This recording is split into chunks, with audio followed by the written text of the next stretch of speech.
नमस्कार दोस्तों, 21 मई 1991 एक ऐसी तारीख जो भारत के इतिहास में काले अक्षरों में दर्ज है। यह वह दिन था जब भारत ने अपने एक करिश्माई और प्रगतिशील नेता राजीव गांधी को खो दिया था। उनकी हत्या ने न केवल भारत बल्कि पूरे विश्व को हैरान कर दिया। एक ऐसी घटना जिसने भारतीय राजनीति के परिदृश्य को हमेशा के लिए बदल दिया। आखिर क्या हुआ था उस रात? कौन थे वे लोग जिन्होंने इस साजिश को अंजाम दिया और कैसे एक सामान्य चुनावी सभा में मची वह भयंकर तबाही जिसने एक युग का अंत कर दिया। आइए उस दर्दनाक रात की कहानी को करीब से जानते हैं जब भारत ने अपने एक सपूत को खो दिया था।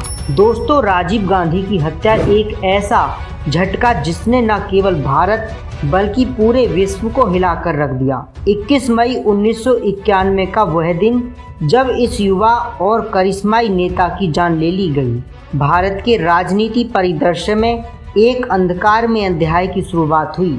राजीव गांधी जो अपने आधुनिक दृष्टिकोण और देश को प्रगति की राह पर ले जाने के सपनों के लिए जाने जाते थे, अपने जीवन के अंतिम क्षणों तक एक ऐसी ताकत बने रहे जो बदलाव की उम्मीद जगाती थी। उनकी हत्या न केवल एक नेता की मृत्यु थी बल्कि एक ऐसे दौर का अंत भी था जिसमें भारत ने परिवर्तन और विकास की नई राहों पर कदम रखा। उनकी मृत्यु ने भारतीय राजनीति और समाज में गहरे प्रभाव छोड़े। सामूहिक स्मृति में एक दर्दनाक मोड़ के रूप में दर्ज है। दोस्तों, उनकी हत्या का कारण श्रीलंका में तमिल ईलम के लिए चल रहे संघर्ष से जुड़ा था। भारत ने इस संघर्ष को शांति स्थापित करने की कोशिश की थी, जिसे liberation tigers of Tamil Eelam के नाम से जाना जाता है, की नाराजगी को बढ़ावा मिला, जिसका अंजाम हुआ राजीव गांधी की मौत। तो चलिए जानते हैं आखिर राजीव गांधी के साथ उस आखिरी दिन में क्या हुआ था और यह कौन लोग थे जो इनकी जान लेना चाहते थे। दोस्तों, बात मई 1991 की है जब देश में लोकसभा के चुनाव के लिए जगह जगह पर रैलियां आयोजित की जा रही थीं। चुनावी दौरों के लिए कांग्रेस पार्टी ने दिल्ली फ्लाइंग क्लब के किंग एयरक्राफ्ट को किराए पर लिया हुआ था। अलग अलग राज्यों में चुनाव प्रचार करने के बाद 20 मई के दिन राजीव एक बार फिर से दिल्ली से निकलते हैं। उन्हें उड़ीसा, आंध्र प्रदेश, तमिलनाडु और कर्नाटक राज्य का दौरा करना था और 22 मई को दिल्ली वापस आना था।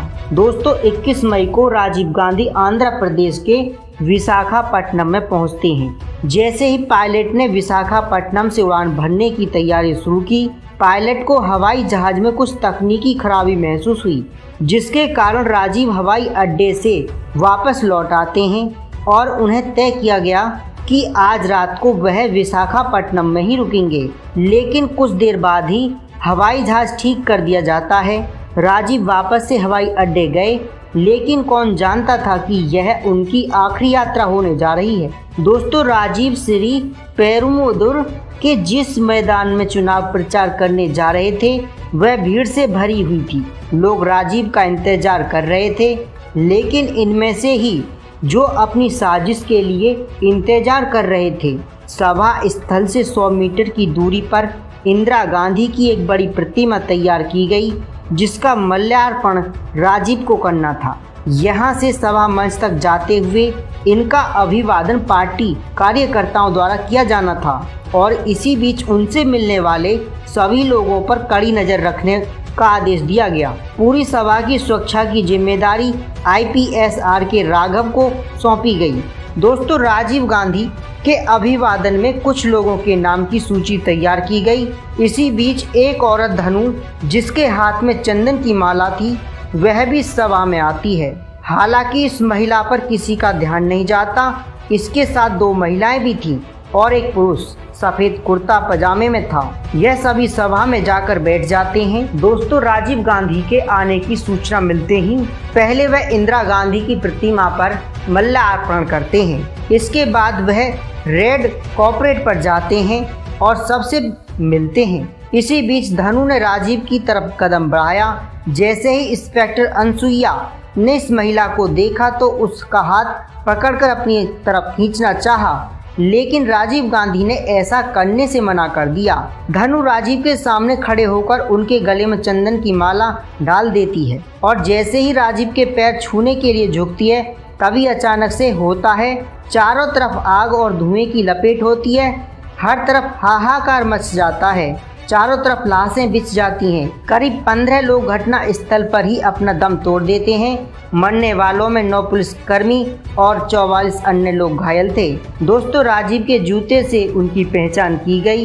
राजीव गांधी के शरीर को सीधा कर उनके शरीर पर एक चादर डाल दी गई। राजीव गांधी शहीद हो चुके थे। उनके मृत शरीर को चेन्नई के अस्पताल ले जाया गया। मद्रास की खुफिया विभाग द्वारा राजीव गांधी की मौत की खबर दिल्ली पहुंचा दी गई। खबर सुनते ही उनकी पत्नी सोनिया गांधी को अस्थमा का दौरा पड़ गया।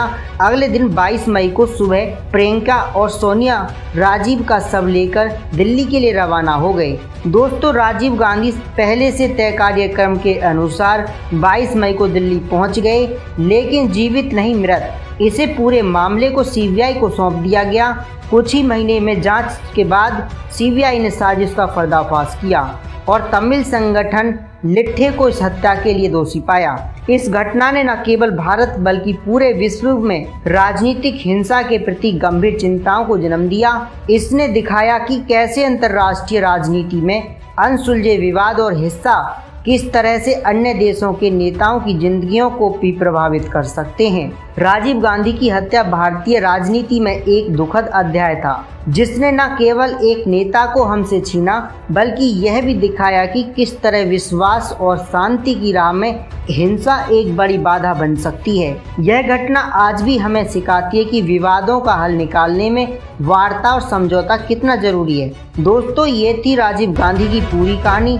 दोस्तों, अगर वीडियो पसंद आई हो तो लाइक, शेयर, कमेंट जरूर करें और ऐसे ही वीडियो के लिए चैनल को सब्सक्राइब करें और बेल आइकन दबाएं। मिलते हैं अगली वीडियो में। नमस्कार दोस्तों।